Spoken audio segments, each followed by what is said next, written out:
வணக்கம் மக்களே. நான் முன்னாடியே சொன்ன மாதிரி இது ஜெஃப்ரி எப்ஸ்டீனோட பார்ட் 3 வீடியோ. ஸோ இதுக்கு முன்னாடி வீடியோவில் வந்து நம்ம வந்து US talk shows Jimmy fallen, அப்புறம் ஸ்டீஃபன் கால்பர்ட், அப்புறம் கடைசியாக எல்என் டிஜானஸ் ஷோவில் சாண்ட்ரா புல்லக் பேசுனதெல்லாம் பார்த்தோம். சாண்ட்ரா புல்லக் அந்த வீடியோ வந்து என் ஃப்ரெண்டுக்கிட்ட சொன்னப்போ அவர் சொன்னார், ஆக்சுவலாக வந்து ஃபைப்ரோ பிளாஸ்ட் அப்படின்னு ஒரு லேப் க்ரோன் ட்ரீட்மெண்ட்டே இருக்குது இதுக்கு. அதாவது இந்த சீரமை வந்து லேப்லேயே ரெடி பண்ணுறதுக்கான இதெல்லாம் இருக்குது அப்படின்னு சொன்னார். பட் என்னென்னா, அந்த வீடியோவில் சாட்சியே வாக்குமூலம் கொடுத்த மாதிரி சாண்ட்ரா புல்லக்கே சொல்லியிருக்காங்க, இது வந்து it comes from a Korean baby four skin அப்படின்னு. ஸோ இதனால் இதில் வந்து சந்தேகம் வேண்டாம், இது லேப் க்ரௌண்ட்லேருந்து வந்ததா அப்படின்னா தெளிவாக இது குழந்தைகிட்ட இருந்த ஒரு கொரியன் குழந்தைகிட்ட இருந்து தான் வந்திருக்கு. ஒன்று.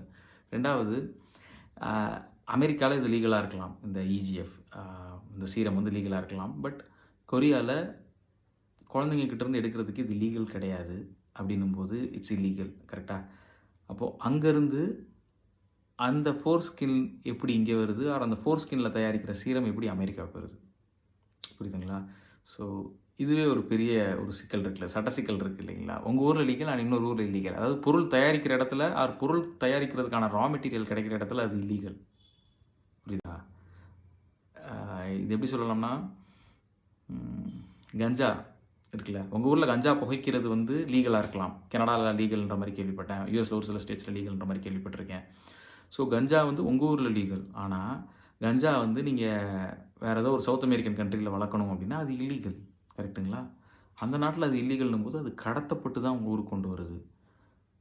ஸோ அப்போ இந்த கொரியன் குழந்தைங்களோட ஃபோர் ஸ்கின் வந்து எப்படி உங்கள் ஊருக்கு வருது, அமெரிக்காவுக்கு வருது, ப்ராடக்டாக எப்படி மாறுது?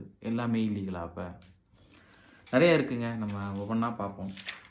இப்போது அடுத்து இந்த சீரீஸில் நான் உங்களுக்கு என்ன காட்டுறேன் அப்படின்னா, பார்பரா மார்க்ஸ் ஹப்பர்டு. இவங்க யார் அப்படின்னு ஒரு சின்ன இதில் சொல்லணும் அப்படின்னா, எனக்கு தெரிஞ்சு இவங்க கொடூரமானவங்க.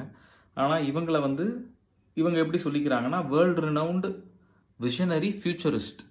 அதாவது தெளிவான தீர்க்கமான பார்வையுடைய எதிர்காலத்தை பற்றிய சிந்தனையாளராமா இவர். Evolutionary educator and inspiring speaker. இந்த இன்ஸ்பைரிங் ஸ்பீக்கர் என்ன இன்ஸ்பைரிங்காக பேசியிருக்காருன்றதை இந்த வீடியோவில் நான் காட்டுறேன், பாருங்க. We are the first species on the face of this earth to be aware of evolution, to be aware that we are affecting our own evolution by everything that we do. The babies we eat, the food we eat, the wars we fight. We are the babies we eat, the food we eat.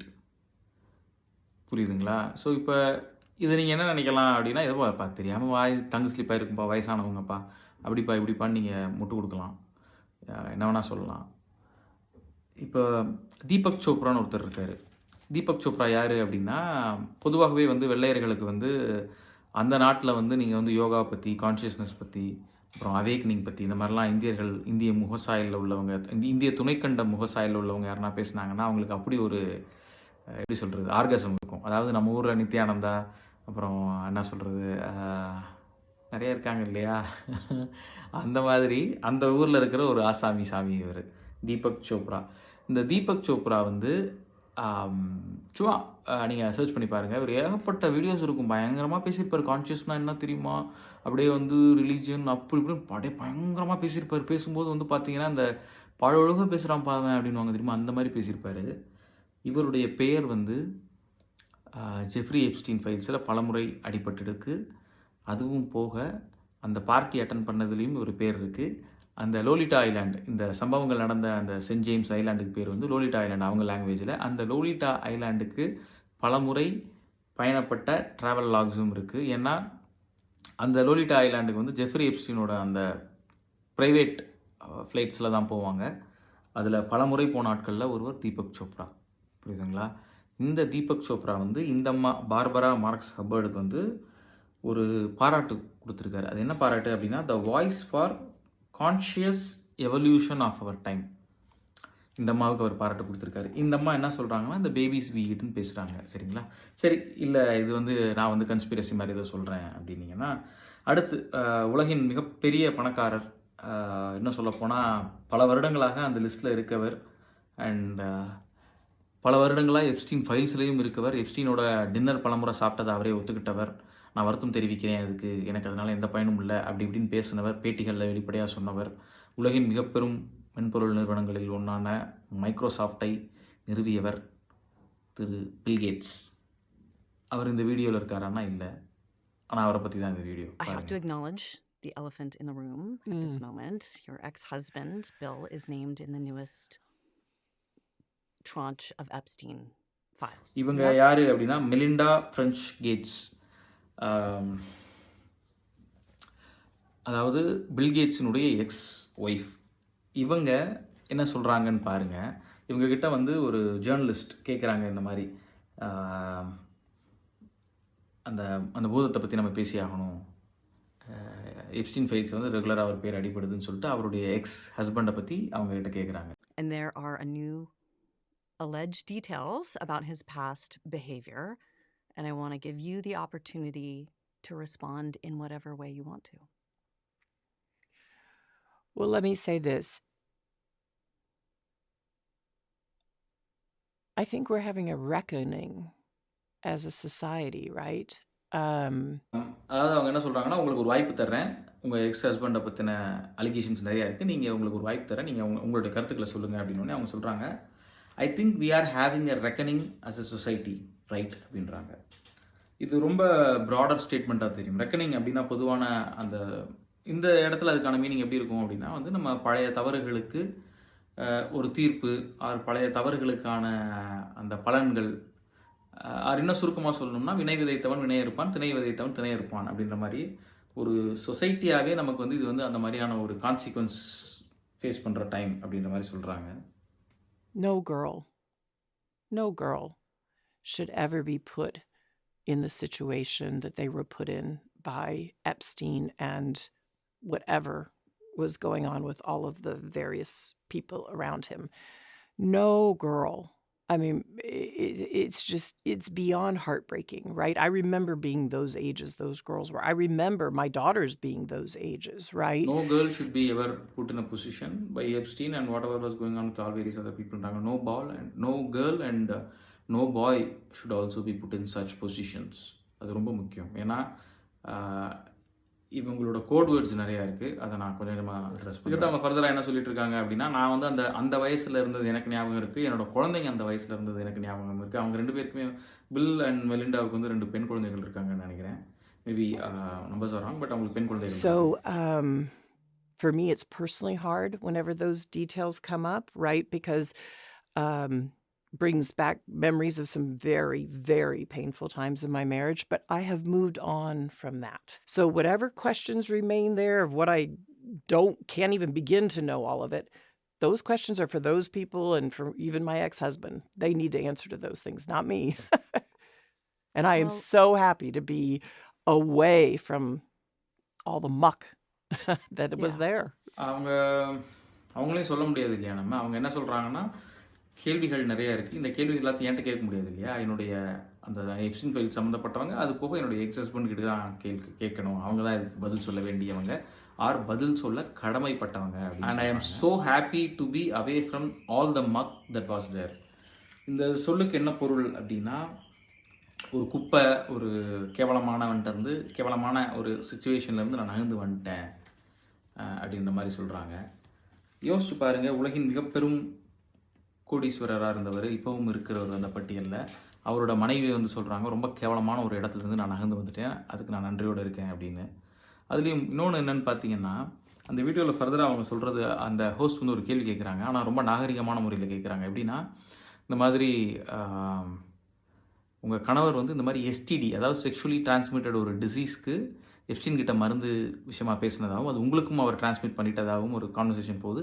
நீங்கள் அதுக்கு சொல்கிறதுனா சொல்லலாம், இல்லை நீங்கள் அது கடந்து போகிறதுனா போய்க்கலாம், அது உங்களோட ஆப்ஷன் அப்படின்றாங்க. அவங்க அதை கடந்து போயிட்டாங்க, அதுக்கு பதில் சொல்லலை.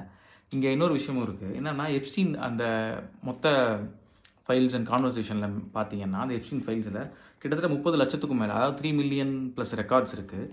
அந்த நிறைய இமெயில் டிரான்சாக்ஷன்ஸ் எல்லாமே இருக்குது. அதில் ஒரு இதில் வந்து பார்த்தீங்கன்னா, அவர் வந்து வேறு யாருக்கும் மெயில் அனுப்பிச்சிருக்காரு, அதை ரிடாக்ட் பண்ணிட்டாங்க. ரிடாக்ட்னா அதை வந்து மறைச்சிடுறது, அதை மறைச்சிட்டாங்க. அவருடைய ஐடி மட்டும் இருக்குது, அவர் யாருக்கு அனுப்பிச்சாருன்றதை மறைச்சிட்டாங்க. அதில் 2 போட்டு யாருக்கும் அனுப்பிச்சிருக்காரு. இந்த மாதிரி வந்து பில்கேட்ஸ் வந்து ரொம்ப இதாகிறாரு, ரொம்ப பேனிக் ஆகுறாரு, அவர் ஒய்ஃபுக்கு எஸ்டிடி வந்துருச்சு அப்படி இப்படின்னு சொல்லிட்டு அப்படி இப்படின்ற மாதிரி ஏதோ ஒரு இது இருக்குது. இப்போ இயல்பாக நம்ம ஒரு எண்ணம் வரும்ல, ஏன்ப்பா எஸ்டிடி வந்துச்சுன்னா நேரம் டாக்டரை போய் பார்க்க வேண்டியதுனப்பா, உனக்கு தெரியாத டாக்டரா, உனக்கு தெரியாத ஆஸ்பத்திரியா அப்படின்ற மாதிரி நீ நினச்சா எத்தனை ஆஸ்பத்திரி வாங்க முடியும். ஆனால் விஷயம் என்னென்னா, இது வெளியில் தெரிஞ்சால் எவ்வளோ பெரிய நியூஸ் பாருங்கள். ஸோ யார் மூலமாக எஸ்டிடி வந்திருக்கோ அவர்கள் மூலமாகவே அந்த மருந்தையும் அவர் தேடுறாரு. ஸோ கிட்டத்தட்ட வந்து எப்ஸ்டீன் வந்து ஒரு ட்ராப் மாதிரி இதில் க்ரியேட் பண்ணியிருக்காருன்றது தெரியுது. ரெண்டாவது, எப்ஸ்டீனோட ஃபைல்ஸ்லேயே வந்து அதில் ஒரு மெயில் இருக்குது, இந்த மாதிரி ரஷ்யன் கேர்ள்ஸ் மூலமாக வந்து பில்கேட்ஸுக்கு வந்து எஸ்டிடி வந்துருச்சு அப்படின்ற மாதிரி. ஸோ அதுவும் இருக்குது. அது போக நான் வந்து ஒரு நியூட்ரலான ஒரு வீடியோவோட எப்படின்னா, எப்போ எல்லா ஹாலிவுட்டுமே கெட்டவங்களா, எல்லா டிவியுமே கெட்டவங்களா அப்படின்னா அப்படி இல்லை. அதுக்கு ஒரு சாம்பிளாக இன்னொரு ஜிம் கேரி வீடியோ ஒன்று காட்டுறேன். 2018 ஜிம் கேரி வந்து ஒரு அவார்ட் ஃபங்க்ஷனில் பேசினது. இதுக்கு நேரடியாக தொடர்பில் இல்லைனாலும் ஒரு வகையில் இந்த நம்ம பேசிகிட்டு இருக்கிற இந்த டாபிக் தொடர்பான ஒரு விஷயம். Kidnapping children is not what great nations do. We in America are misinformed. Reality shows have warped our idea of what a hero is or what the truth is. Kidnapping children is not what great nations do. Kidnapping children, குழந்தைகளை கடத்துவது ஒரு பெரிய நாடு, ஒரு மிகப்பெரிய நாடு பண்ணாது, ஒரு சிறந்த நாடு அதை பண்ணாது, அதை பண்ணக்கூடாது அப்படின்னு தான் ஆரம்பிக்கிறார் ஸ்பீச்சேவும். ஒரு அவார்ட் ஃபங்க்ஷனில் அவார்டு வாங்குறாரு. பொதுவாக அந்த சொல்லுவாங்கள்ல, அவார்டு ஃபங்க்ஷனில் அவார்டு வாங்கிட்டு பொதுவாகவே நடிகர்கள் என்ன பண்ணுவாங்க அப்படின்னா, அந்த குளோபல் வார்மிங் பற்றி பேசுவாங்க. அப்புறம் வந்து அவங்களே ஒரு ப்ரைவேட் ஃப்ளைட்டில் தான் வந்திருப்பாங்க, ஒரு இண்டிவிஜுவல் ப்ரைவேட் ஃப்ளைட்டில் ஐலாண்டாக சுற்றிட்டு இருப்பாங்க. இந்த மாதிரி எப்ஸ்டீன் ஐலாண்டு கூட நிறைய நடிகர்கள் போனதுக்கான லாக்ஸ் இருக்குது. அத்தனையும் பண்ணிவிட்டு வந்து மக்களுக்கு லெக்சர் எடுப்பாங்க. மக்கள் வந்து அன்பாக இருக்கணும், மரம் நடணும், வேணாம் வருது, அது மாதிரி நிறையா பேசுவாங்கள்ல. ஆனால் இவர் பாருங்கள், டீசெண்டாக ஸ்டார்ட் பண்ணுறதே டேரெக்டாக அந்த புல் சைஸ் அப்படின்வாங்க, அது மாதிரி அங்கேயே அடிக்கிறாரு. Kidnapping children is what not great nations do அப்படின்னு ஆரம்பிக்கிறாரு. We in America are misinformed, அதாவது அமெரிக்காவில் இருக்கும் அமெரிக்க மக்கள் எல்லாருக்குமே வந்து தவறான தகவல்கள், தவறான செய்திகள் புகட்டப்படுது. ரியாலிட்டி ஷோஸ் நறுக்கு நடிகிறாரு. ரியாலிட்டி ஷோஸுன்றது அதாவது ஒரு ஹீரோ, ஒரு கதாநாயகன், ஒரு நல்லவன் அப்படின்றவனை வந்து ரொம்ப வேறு மாதிரி காட்டிகிட்டு இருக்காங்க ரியாலிட்டி ஷோஸில். அது காட்டுறது உண்மை இல்லை அப்படின்றத நேக்கா சொல்கிறேன். உண்மையும் இல்லை ரியாலிட்டி ஷோவில். ஸோ அதனால் பொதுவாகவே எப்போவுமே வந்து ஒரு ரொம்ப கெட்டவங்க அதிகமாக இருக்கிற இடத்துல கண்டிப்பாக அநியாயத்துக்கு நல்லவங்க ஒருத்தவங்க இருப்பான். அந்த மாதிரி நிறையா இருக்குல்ல. ஆனால் நல்லவங்க எப்போவுமே குறையாதானே இருப்பாங்க. அந்த மாதிரி ஹாலிவுட்டில் ரொம்ப குறைவான நல்லவர்கள் தான். அந்த நல்லவர்கள் பெருசாக ஹாலிவுட்டில் சோபிக்க முடியாது. இன்ஃப்ளூயன்ஸோடு இருக்கிற இந்த மாதிரி ஆளுங்களுக்கு துணை போகிற ஹாலிவுட் அண்ட் டிவி ஹோஸ்ட் தான் வந்து பயங்கரமாக ஃபேம் ஆவாங்க. அவங்களுக்கு தான் வந்து நிறைய பணமும் கிடைக்கும். இந்த மாதிரி நிறையா இருக்குது. ஸோ இது பார்ட் 3.